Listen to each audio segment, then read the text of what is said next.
Hi, I'm Sarah, and today I'll share Rebecca's story.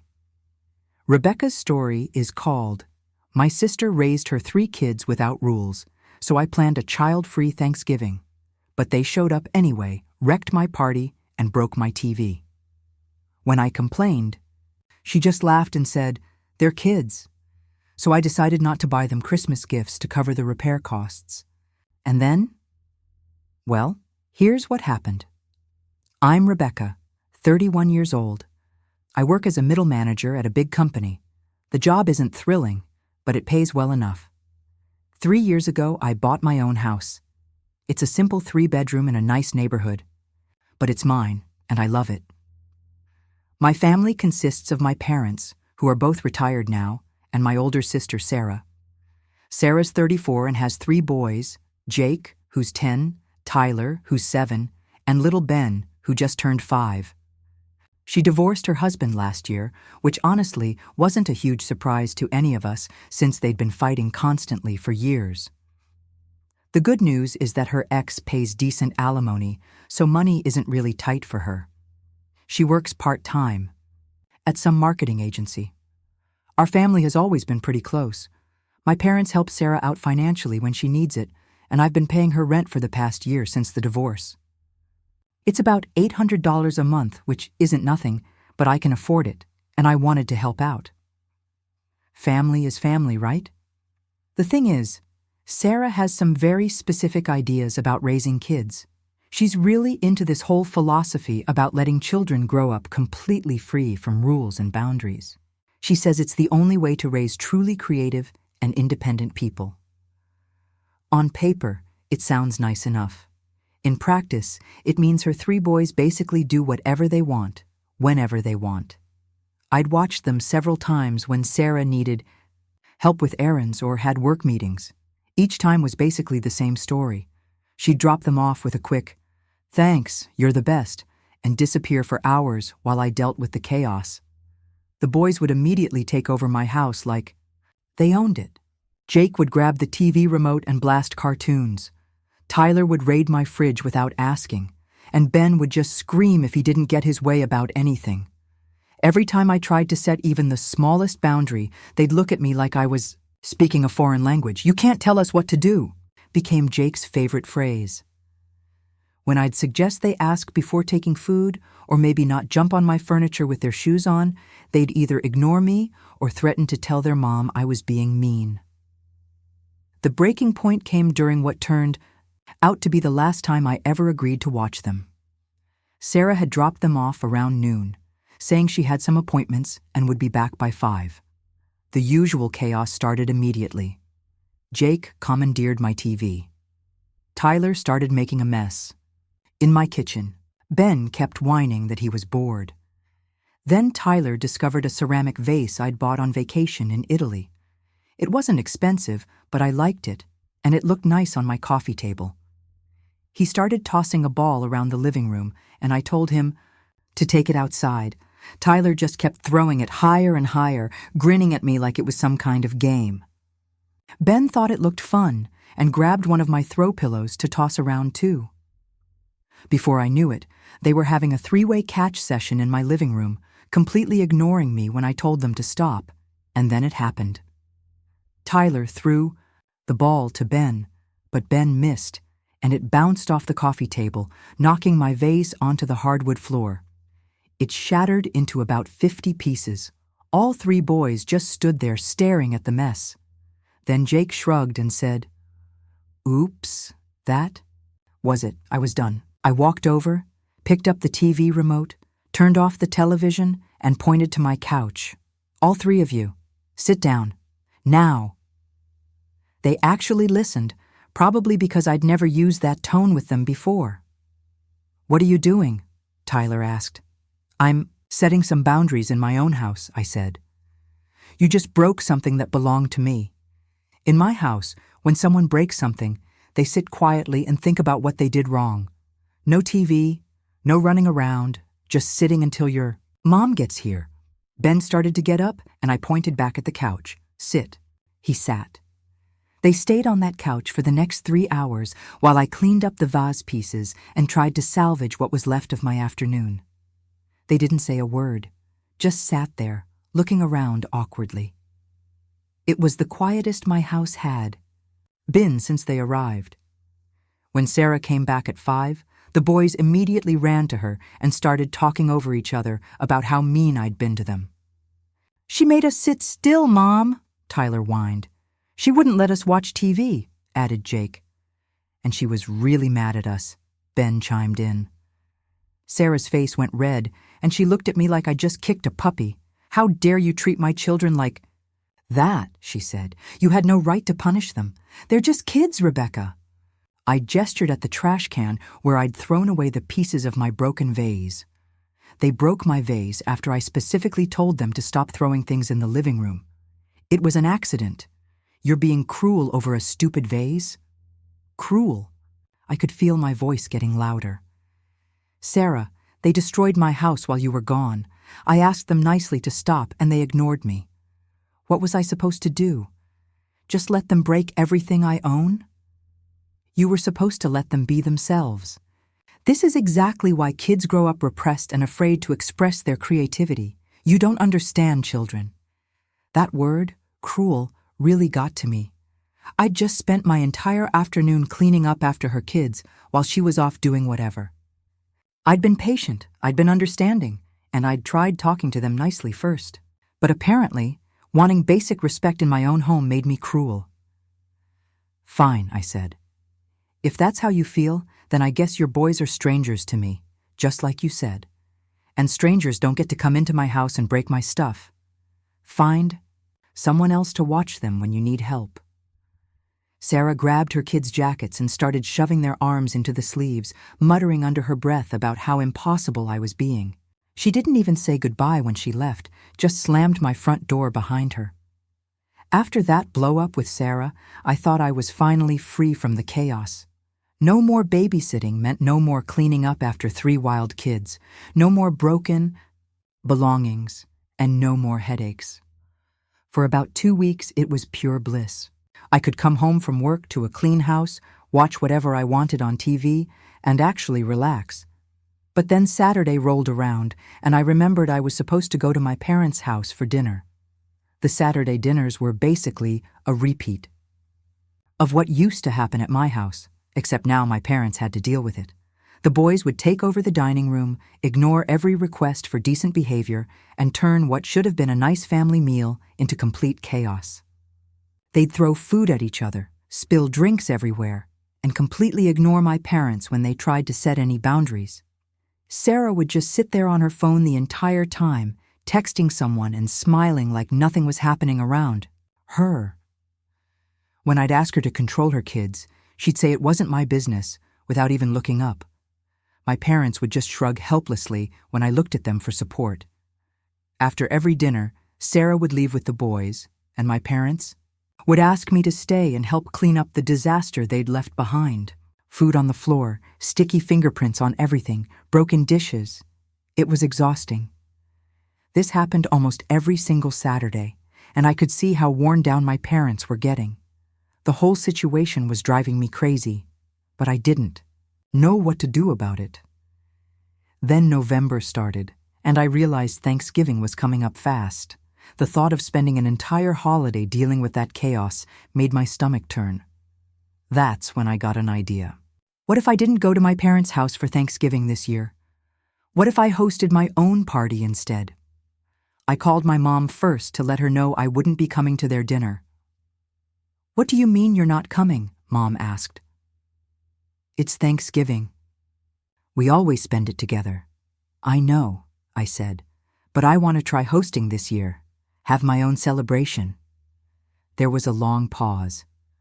"Rebecca, is this about Sarah and the boys?" I couldn't lie to her. "Partly, yes. I just want to have a peaceful holiday for once." Mom sidayed. "I understand, honey. I really do."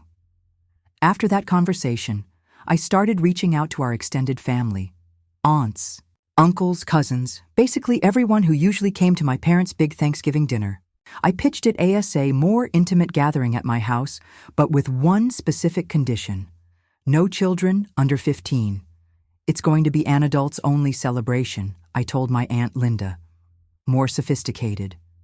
You know, we can actually have conversations without interruptions. Most of my relatives were totally on board with the idea. My Uncle Mike actually laughed when I mentioned Thieves limit. Finally, he said, I love kids, but sometimes it's nice to have a meal where you can finish a sentence. My aunt, Carol, was even more enthusiastic. Oh, thank God, she said.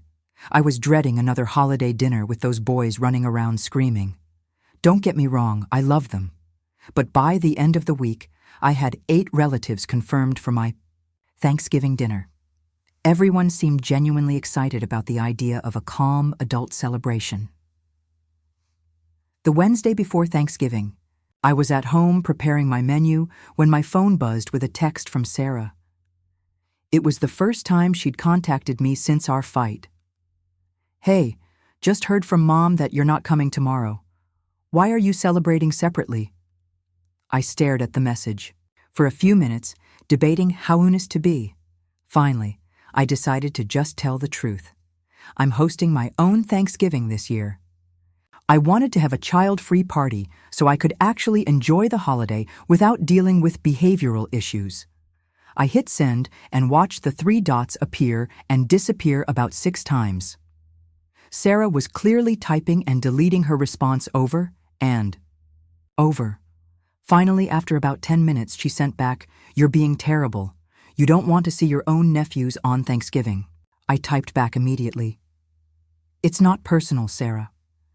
I just want to have a quiet, peaceful celebration without the drama that comes with ill-mannered children. She read the message right away.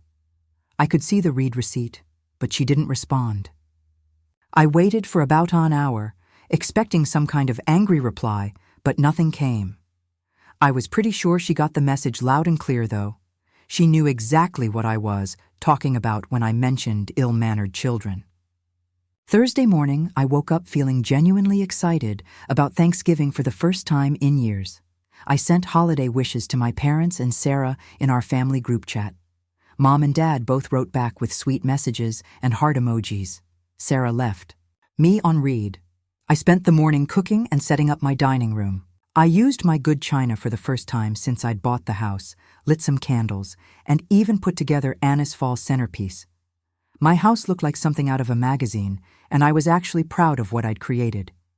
My relatives started arriving. Around 2 in the afternoon. My Uncle Mike brought wine, Aunt Linda made her famous stuffing, and my cousin Davidevan showed up with flowers.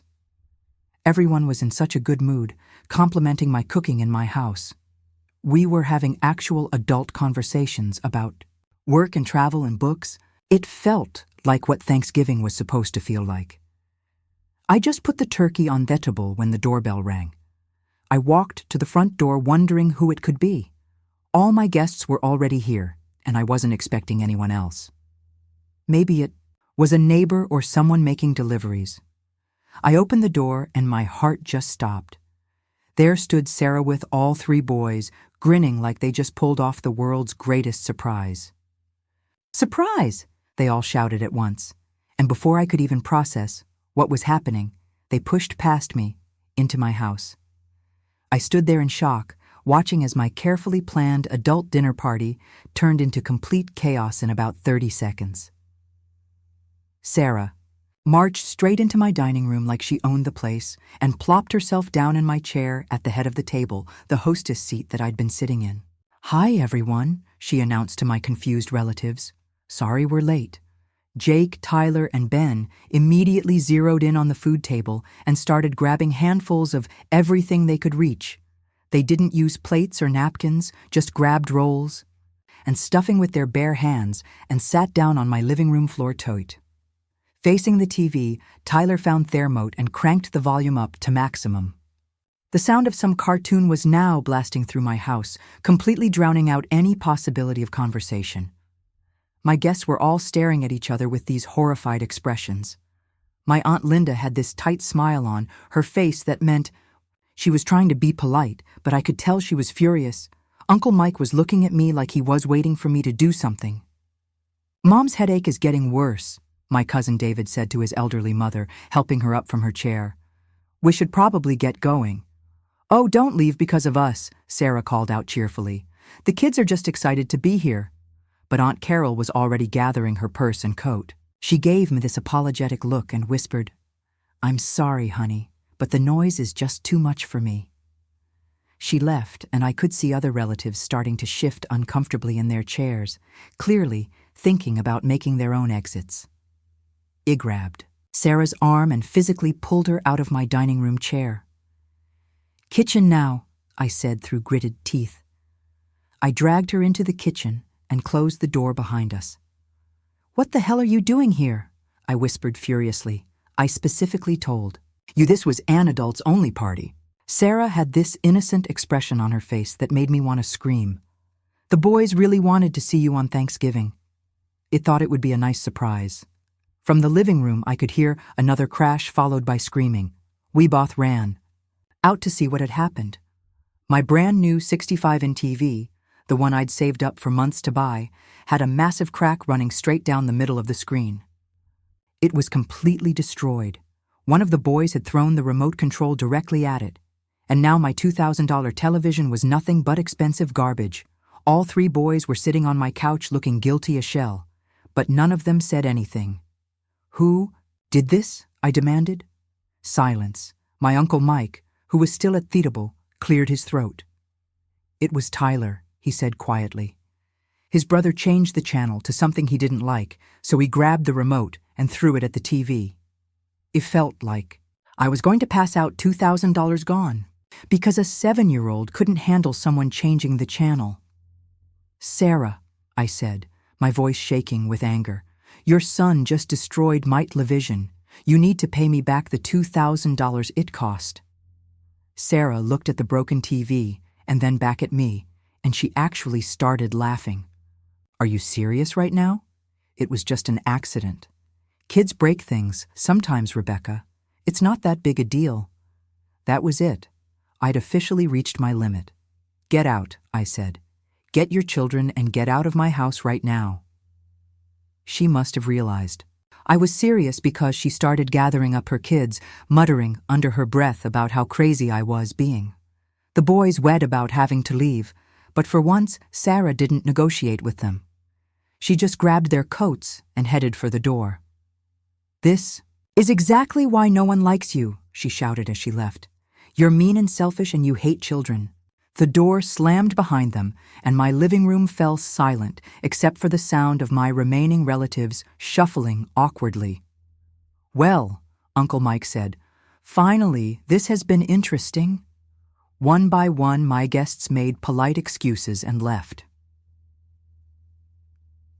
Within an hour, my beautiful Thanksgiving dinner party was over, and I was alone in my house, staring at my destroyed TV and the mess of food scattered across my floor. I spent the rest of Thanksgiving evening cleaning up and getting angrier by the minute, $2,000 for a TV that I'd had for exactly 6 weeks. The next day, I drove to my parents' house to tell them what had happened. I found them in their kitchen, and the moment I walked in, I could tell they already knew. Sarah told us about the TV, Mom said quietly. Did she tell you that Tyler threw the remote at it on purpose? And that she laughed when I asked her to pay for it? My parents exchanged one of those looks that married couples get after 40 years together. She said it was an accident, Dad said. It wasn't an accident, Dad. And even if it was, she should pay for it. Mom shook her head. Rebecca, you know Sarah doesn't have that kind of money lying around. Maybe you could just let it go. I stared at my mother. Let it go. Mom, it's $2,000. I know it's a lot of money, but family is more important than things. I left my parents' house that day feeling completely alone. Even they were taking Sarah's side, making excuses for behavior that would never have been tolerated when Sarah and I were kids. That evening, I sat in my living room staring at my broken TV and made a decision. If nobody else was going to hold Sarah accountable, I would. I decided that this Christmas and next Christmas too, I wouldn't be giving any gifts to Sarah or her boys. Usually, I spent about $300 on each of them every year. Over 2 years, that would add up to $2,400. I didn't tell anyone about my decision. I just ordered myself a replacement TV and started planning for Christmas. The weeks leading up to Christmas were peaceful for me. I bought Dad a nice watch and Mom a jewelry set she'd been admiring. I figured I could drop by for a quick visit, give them their presents, and head home before things got too chaotic. I knocked on my parents' front door around 6 in the evening on December 24th, carrying 2 nicely wrapped presents. Mom opened the door with flour on her apron. She'd been baking Christmas cookies all day. "Rebecca, I'm so glad you came by," she said, hugging me. Come in, come in." I stepped inside and immediately heard the familiar sounds of chaos coming from the living room, shouting, running feet, something crashing into furniture. Sarah and the boys were already there. "I can't stay long," I told Mom as we walked toward the kitchen. "I just wanted to drop off these gifts for you and Dad." In the living room, I could see the 3 boys racing around my parents' coffee table while Sarah sat in Dad's recliner once again, glued to her phone. Nothing had changed. Jake was pulling ornaments off, my parents' Christmas tree. Tyler was jumping on the couch, and Ben was crying about something. I handed my parents their gifts and was about to make my escape when all 3 boys came running into the kitchen. "Aunt Rebecca," Jake shouted, "where are our presents?" "Yeah, where are our Christmas presents?" Tyler demanded. Ben just stood there with his hands out, expecting me to produce gifts like some kind of Christmas magic trick. My parents looked at me expectantly, too, clearly assuming I had presents for the boys somewhere. This was the moment I'd been planning for weeks. I looked directly at the 3 boys and spoke loudly enough that Sarah could hear me from the living room. "This year and next year, I won't be giving you Christmas presents. I'm using that money to pay myself back for the TV you broke at Thanksgiving." The key. Reaction was immediate and dramatic. All 3 boys started crying at once. Ben threw himself on the floor and started having a full meltdown, screaming and kicking his legs. Tyler ran to get Sarah, and Jake just stood there with his mouth open like he couldn't believe what he'd heard. "Mom!" Tyler screamed. "Aunt Rebecca says, no Christmas presents." Sarah came storming into the kitchen, her face red with anger. "You're being vindictive and cruel. They're just children. They're children who destroyed my property and whose mother refused to take responsibility for it." Sarah's voice got louder and more shrill. "You're punishing innocent children over a stupid TV. What kind of person does that? You're the worst sister in the world." I stayed completely calm, which seemed to make her even angrier. "The only sister behaving terribly here is you, Sarah. You don't discipline your children. You don't teach them to respect other people's property. And you don't take responsibility when they cause damage. That's why they're learning there are consequences. Now," Sarah looked at my parents. "Are you going to let her talk to me like this?" Mom and Dad both looked uncomfortable, but neither of them said anything to defend Sarah. I think they were tired of cleaning up after her kids, too. "Fine," Sarah spat. "We're leaving, and don't expect to see us again." She gathered up her crying children and stormed out, slamming the front door so hard that my mom's Christmas wreath fell off the hook. I said goodbye to my parents and went home to spend a quiet Christmas Eve by myself. I ordered Chinese food, watched old movies, and texted holiday wishes to my friends. It was honestly one of the most relaxing Christmas Eve I'd had in years. 2 days later, I was scrolling through Facebook when I saw that Sarah had posted something that made my blood boil. It was a picture of all 3 boys crying with a long caption about how cruel and vindictive I was. She wrote that I was so heartless that I deprived my innocent nephews of Christmas presents and ended the post by saying she no longer considered me her sister. Her friends were commenting with outraged messages about what a terrible person I was. Sarah was liking every single comment that called me names. I started typing a response post to tell the whole story, the broken TV, the ruined Thanksgiving, all of it. But then I stopped and deleted what I'd written. All of our relatives knew what had really happened. They'd either been there for Thanksgiving or heard the story from someone who was.